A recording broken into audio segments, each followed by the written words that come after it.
Participant à la 142e session d'Union interparlementaire, le premier vice-président de l'Assemblée nationale a partagé avec ses pairs parlementaires du monde l'expérience congolaise en matière de lutte contre la pandémie de coronavirus en RDC. Jean-Marc Kabunda Kabound est d'avis que la mise sur pied des vaccins ainsi que leur administration sur des populations serait sans doute la cause de la baisse de la courbe évolutive de la pandémie au monde.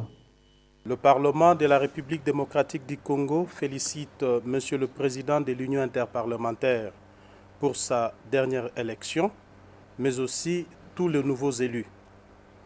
Il remercie également tous les collègues qui ont bien voulu porter leur choix sur l'un d'entre nous, en la personne de l'honorable député Boris Bokulaka en qualité de membre du Comité des droits de l'homme des parlementaires. Il salue par la même occasion les thèmes choisis pour les débats, lesquels méritent en ce moment l'attention particulière de toute l'humanité. Bien qu'à des degrés différents, cette pandémie sévit partout, décimant des milliers de vies humaines et explosant au passage les taux de morbidité dans le monde.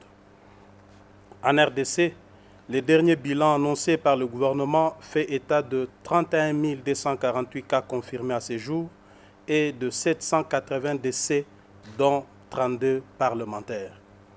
À travers le monde et à quelques exceptions près, la tendance à la baisse de la courbe évolutive de la Covid-19 s'observe enfin avec un timide soulagement et un regain d'espoir.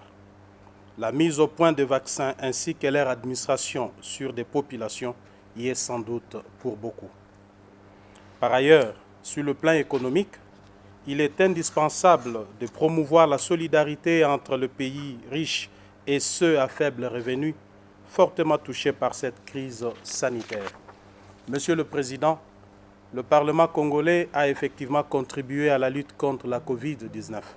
Sans relâche, il a procédé au contrôle du gouvernement au sujet de la mise en œuvre effective des mesures prises pour lutter contre cette pandémie.